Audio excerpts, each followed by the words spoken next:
Also following new news just happened moments ago. The House has passed a resolution limiting President Trump's war powers in Iran. Nicole Killian has the latest from Capitol Hill. And Nicole, what happened? Yeah, well, this is a pretty significant development, Major, because as you know, both the House and Senate have at various times tried to push these war powers resolutions unsuccessfully. But today, for the first time, the House was successful in advancing this resolution to, in effect, block the president from ordering further strikes against Iran. Now, granted, this is just a resolution. It would still have to come over to the Senate, but it does show, given that there was bipartisan support for this resolution, this growing unrest and skepticism on the part of many lawmakers about the war. Of course, from the outset, many Democrats have argued that congressional authorization should be required in instances of declaring war. And we just had Secretary Rubio here on Capitol Hill earlier today, in effect saying that the war had ended, that Operation Epic Fury had concluded. But many Democratic lawmakers challenged him on that, noting that there are still these strikes that are occurring. Rubio pushed back, saying those are defensive strikes, that these are just hostilities. But again, there continues to be this ongoing tension between Capitol Hill and the White House over the endgame for this war. This is really the first opportunity we've seen in terms of lawmakers trying to force the administration's hand here.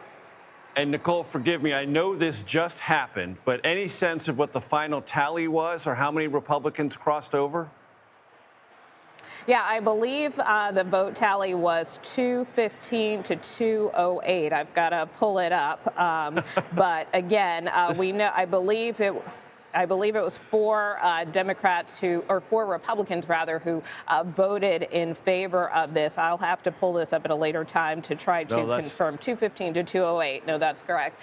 So again, this will now head over to the Senate. And the Senate did clear a similar measure not too long ago, just on a procedural vote, where we also saw some Republicans cross over to vote with Democrats. So again, even though Republicans have been supportive of the president's efforts and have tried to give the administration some runway here with respect to the ongoing conflict around, obviously, patience is wearing thin in both parties. And again, this vote today is a sign of that.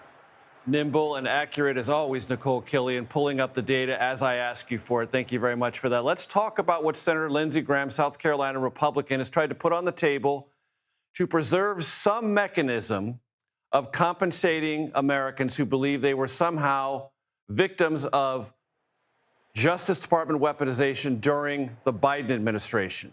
What is he talking about, and how is it so far, best you can tell, been received? Yeah, that's right. Well, look, I think, I talked to both GOP leaders yesterday ahead of Acting Attorney General Todd Blanche's testimony, where he said, in effect, this $1.8 billion anti-weaponization fund is dead. Of course, Lindsey Graham, shortly after that declaration, then went on to say, I'm proposing that we create this weaponization fund for those in particular who feel they had been wronged by the previous administration.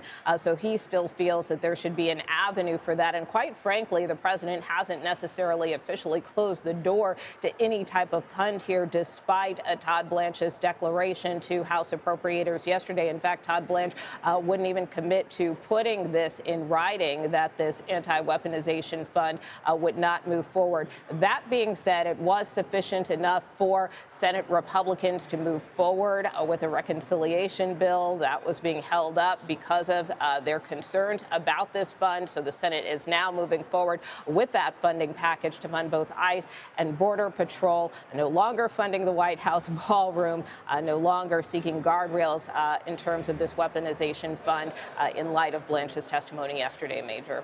And Nicole, bear with me. I know you know this. I want to let my audience know while you're there.